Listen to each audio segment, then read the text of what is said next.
विमान जाते हैं। उन विमानों को देख करके माता सती बोली, स्वामी ये सभी कहां जा रहे हैं? बोले, देवी तुम्हारे पिता ने, ब्रह्मा जी ने तुम्हारे पिता को प्रजापतियों का नायक बनाया है। हरिद्वार के कनखल में तुम्हारे पिता ने यज्ञ की घोषणा की। ये सभी देवता वहां जा रहे हैं। अब माता सती बोली, स्वामी मैं भी जाऊंगी, मैं भी अपने पिता के घर जाऊं।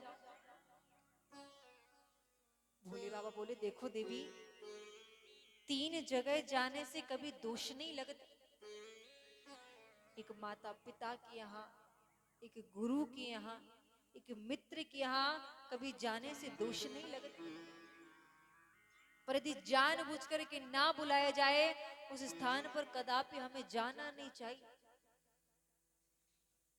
पर माता सती ने भोले बाबा की एक बात ना मानी। बोली, स्वामी मेरे पिता के घर पे यज्ञ हो रहा है और मैं वहां पर जाऊं?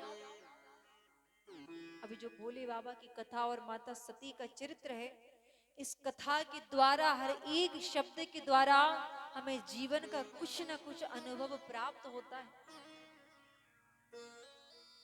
सती चरित्र से हमको ये सीख मिली है कि कथा में जब भी आए, भगवान के सत्संग में जब भी आए, तुम्हारे मन में किसी भी प्रकार का अभिमान नहीं होना चाहिए, किसी भी प्रकार की शंका नहीं होनी चाहिए।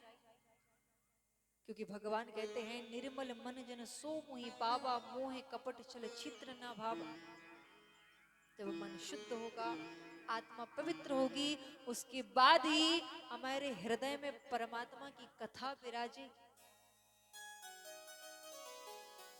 जरा सी शंका के कारण माता सती कथा को नहीं सुन पाई।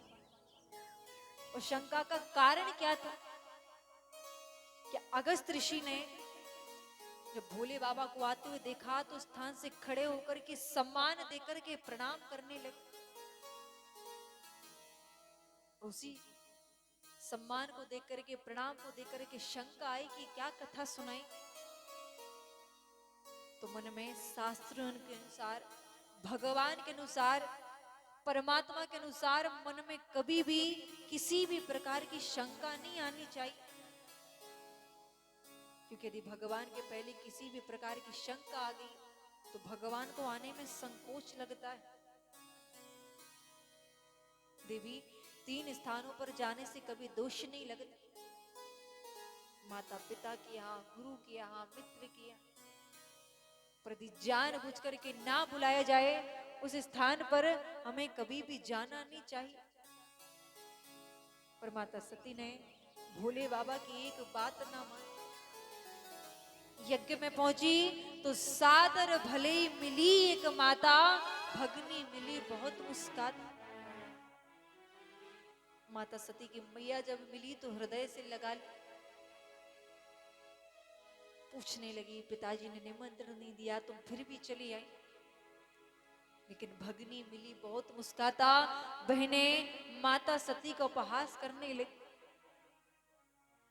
बोली, बहन तुमको तो पिताजी ने बुलाया नहीं था, तुम तो बिन बुलाए चली आई।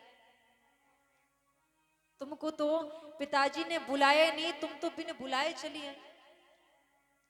उपहास करने लगी तो माता सती बोली, मैं देखना चाहती हूं कि यज्ञ में मेरे पति का स्थान कहां पर लगा है। यज्ञ में पहुंचकर देखा तो सभी देवताओं के आसन लगे हुए हैं सिवाय भोले बाबा। और जब देखा कि भोले बाबा का यहां पर कोई स्थान नहीं, क्रोध आया। क्रोध में आकर बोली, सुनो देवताओं, जिसने मेरे पति का अपमान सुना है, अन्यथा अपने नेत्रों से होते हुए देखा है, एक एक को मैं श्राप देती हूं कि सभी को दंड जरूर प्राप्त हो। यदि देवताओं तुम में सामर्थ्य नहीं है तो यहां से उठकर चले जाओ। तुम में सामर्थ्य नहीं है तो मेरे पति का अपमान होते हुए मत देखो। पर यहां पर बैठे हुए सभी देवी देवताओं ने मेरे पति का अपमान सुना है, अन्यथा अपने नेत्रों से होते हुए देखा है। एक एक को मैं श्राप देती हूं कि सभी को दंड जरूर मिले। और इतना कहते हुए वाम पैर के अंगुष्ठ से अग्नि को प्रज्वलित किया और अपना देह माता सती वहीं पर त्याग कर देती है। जैसे ही अपना देह त्याग, नंदी भृंगी भागे भागे भगवान के पास पहुंचे, बोले प्रभु माता सती ने अपना देह त्याग दिया। क्रोध में आकर के अपनी जटा उखाड़ करके जैसे जमीन पर पटका कि साक्षात वीरभद्र भगवान प्रकट हुए। बोलो वीरभद्र भगवान की, भूत भावन भोलेनाथ की। तुरंत आकर के भगवान ने यज्ञ को विध्वंस की अपने त्रिशूल से। दक्ष प्रजापति के सिर को धड़ से अलग कर देते, पर देवताओं के प्रार्थना के द्वारा, विनय के द्वारा बकरे का मुंड लगा करके दक्ष प्रजापति को पुनः जीवन दान दिया गया। बोलो भूत पावन भोलेनाथ की, भक्त वत्सल भगवान की। पुनः जीवन दान दिया गया। अब भोले बाबा माता सती के शरीर को ले जाकर के जन जन में भटक रहे, किसी की मृत्यु नहीं हो रही, शरीर को ले जाकर के वन वन में भटक रहे। तो विष्णु भगवान ने अपने चक्र के द्वारा माता सती के वामन टुकड़े की, और जहां जहां पर वामन टुकड़े गिरे वहां पर वामन शक्ति पीठ बनाई। बोल वामन शक्ति पीठ की, जगत जननी मां जगदम्बा की। वामन शक्ति पीठ बनाए। और इसके बाद भोले बाबा ध्यान समाधि में लीन हो। और यहाँ पर माता सती का दूसरा जन्म हिमाचल राजा के यहाँ पर पार्वती मैया के रूप में हुआ। पार्वती मैया के रूप में हुआ। अब बचपन में जब पार्वती मैया के यहाँ पर नारद जी का आगमन हुआ, तो नारद जी से हिमाचल राजा पूछ रहे हैं कि मेरी पुत्री के भाग्य में कैसा वर योग लिखा है। और जब पूछने लगे कि मेरी पुत्री के भाग्य में कैसा वर योग लिखा, तो नारद जी बोले अगुण अमान मातु पितुहीना, उदासीन सब संशय छीन। माता पिता से परे होगा, रहने का कोई ठिकाना नहीं होगा, वस्त्र पहनने का कोई ठिकाना नहीं होगा, भोजन करने का कोई ठिकाना नहीं होगा। और जब ये सुना तो हिमाचल राजा बोले क्या ले देकर कि दूल्हा बदला नहीं जा सकता। तो नारद जी बोले समर्थ को नहीं दोष गुसाई, सामर्थ्यवान व्यक्ति को कभी भी दोष नहीं लगता। आप अपनी पुत्री का विवाह भोले बाबा के साथ करें। अब जब यहां पर माता सती को पता लगा था कि प्रभु ने मेरा त्याग कर दी, भोले बाबा ने मेरा त्याग कर दी, और जब पता लगा था तो भोले बाबा ने, माता सती ने राम जी से वरदान मांगा था कि जन्म जन्म शिव पति अनुराग, कि हर जन्म में मुझे शिव ही पति रूप में मिले। हिमाचल राजा विवाह करने को तैयार हुए। अब भोले बाबा ध्यान समाधि में लीन है, तो राम जी आकर बोले प्रभु मैं चाहता हूं कि आप अपना विवाह कर लीजिए। बोले आप जानते हैं कि मैं सती के अलावा किसी से प्रेम नहीं करता, और सती के अलावा मैं किसी से विवाह नहीं कर सकता। बोले नेत्र बंद करके तो देखो कि आपका विवाह किसके साथ होना है। और जैसे नेत्र बंद करके देखा तो माता सती का दूसरा जन्म पार्वती मैया के रूप में नजर आ गई। भोले बाबा विवाह करने को तैयार हुए। अब विष्णु भगवान अपना श्रृंगार कर रहे हैं, ब्रह्मा जी अपना श्रृंगार कर रहे हैं। और जब भोले बाबा का श्रृंगार होना था तो नंदी भृंगी बोले प्रभु यदि आपकी अनुमति हो तो क्या मैं आपका श्रृंगार करूं। तो भोले बाबा का सुंदर श्रृंगार नंदी और भृंगी करते हैं। सज रहे भोले बाबा निराले दूल्हे में, सज रहे भोले बाबा निराले दूल्हे में, सज रहे भोले बाबा निराले दूल्हे में, सज रहे भोले बाबा निराले दूल्हे में, निराले दूल्हे में, मतवाले दूल्हे में, निराले दूल्हे में, मतवाले दूल्हे में, सज रहे भोले बाबा निराले दूल्हे में। सज रहे भोले बाबा निराले दूल्हे में।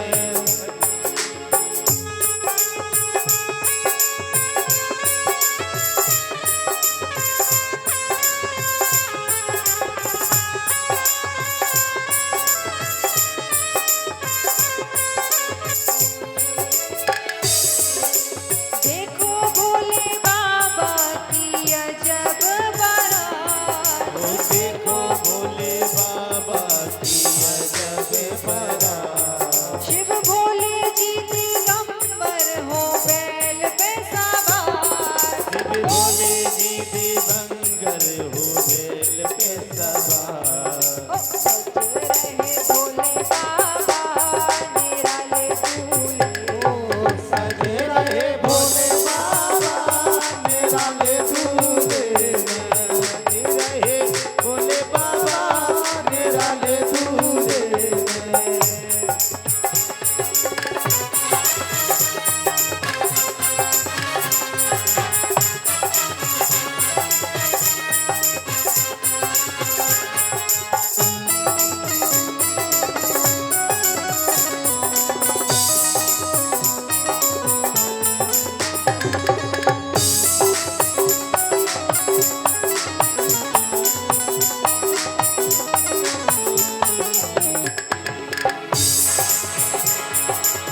तो गलियां जरा सजा दो, गलियां जरा सजा दो, महाकाल आ रही है। गलियां जरा सजा दो, महाकाल आ गई है। गलियां जरा सजा दो, महाकाल आ गए हैं।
दास सर झुका लो, दास सर झुका लो, महाकाली आ गई है। दास सर झुका लो, महाकाली आ गई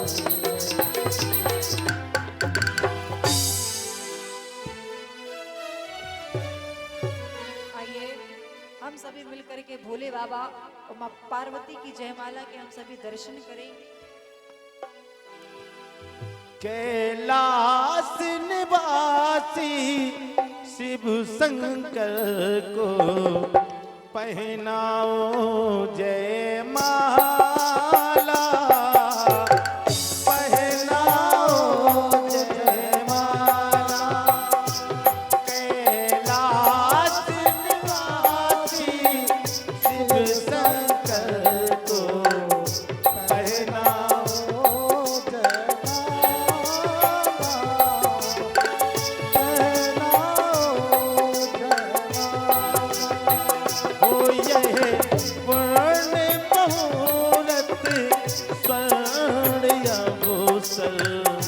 फिर नहीं आने वाला, पहनाओ जयमाला।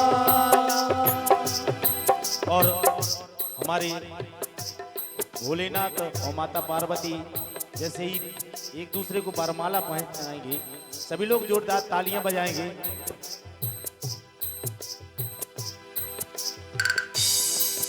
बोलिए भूत बावन भोलेनाथ की। गोराने डार दई जयमाल के दूल्हा भोले बाबा जी। गोराने डार दई जयमाल के दूल्हा भोले बाबा जी।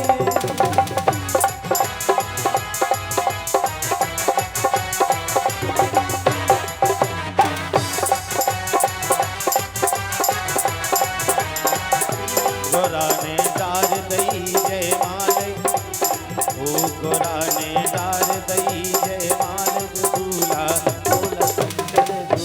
गोराने डार दई जयमाल दूल्हा भोला शंकर जो।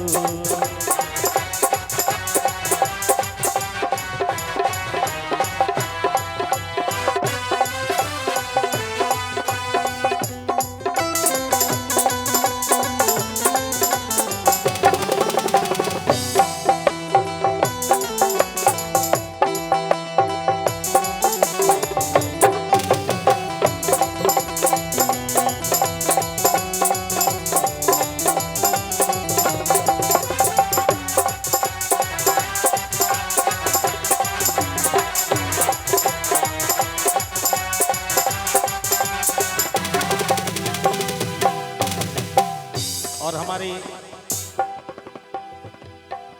सभी भक्त एक एक करके सभी लोग आएंगे। जिस किसी के भी भाव है, माता गौरा और भोले भगवान की सभी लोग तिलक लगाकर पांव पखराई करेंगे। जिस किसी के भाव है, सभी लोग आएंगे करके।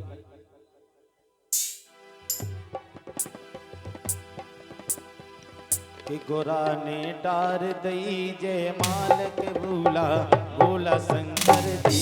गोरा ने डार दई जयमाल के दूल्हा भोले शंकर जी। गोरा ने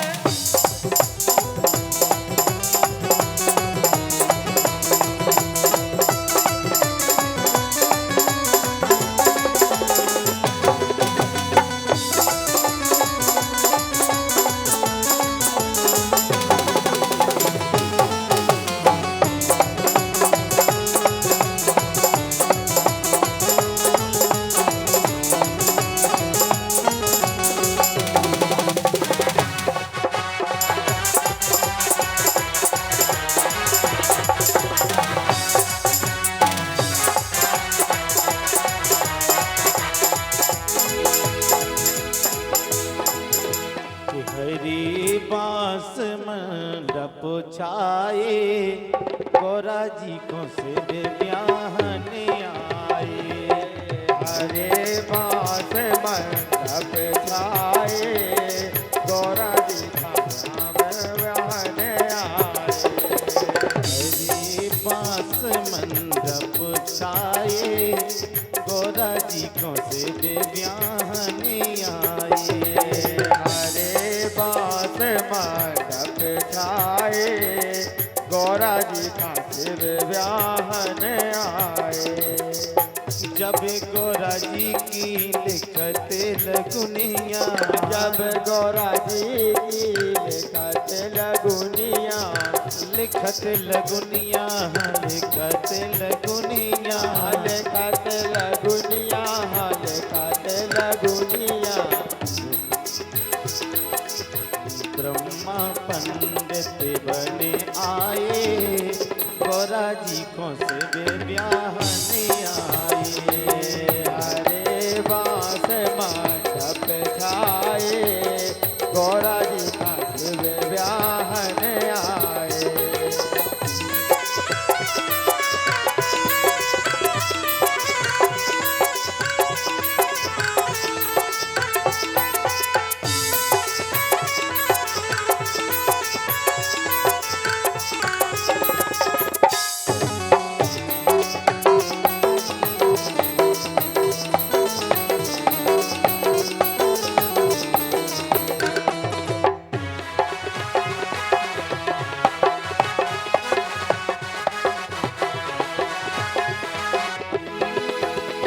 जब गौरा जी के चढ़त चढ़ाए को से ब्याहने आए। हरे बास मंडप छाए गौरा जी का शिव ब्याहन आए।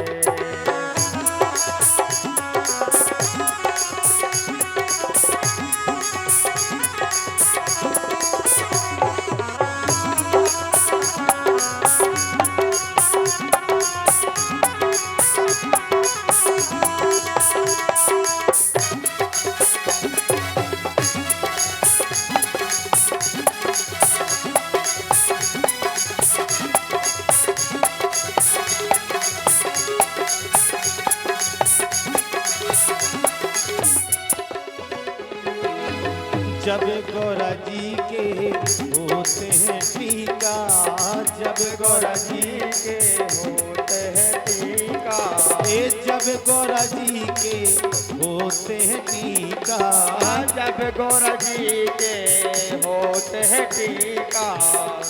रावत हाथी आए गौरा जी को से ब्याहने आए। हरे बास मंडप छाए गौरा जी का शिव ब्याहन आए।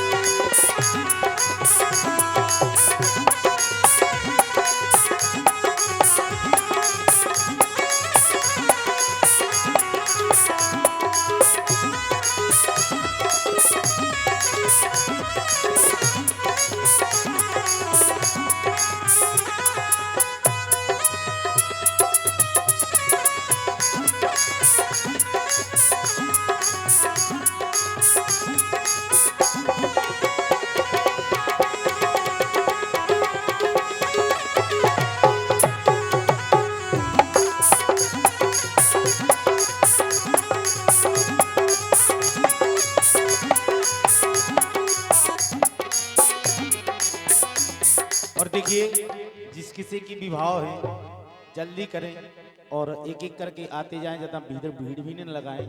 तो सभी लोग एक एक करके आते जाएं और समय अनुसार कुछ ही समय में आरती होगी, क्योंकि कहते हैं कि जब तक ये जिंदगी है फुर्सत ना मिलेगी काम से, कुछ समय ऐसा निकालो कि भजन करो श्री राम के। ये इन्हीं कथाओं के द्वारा हम और आपको हरि चर्चा एवं सत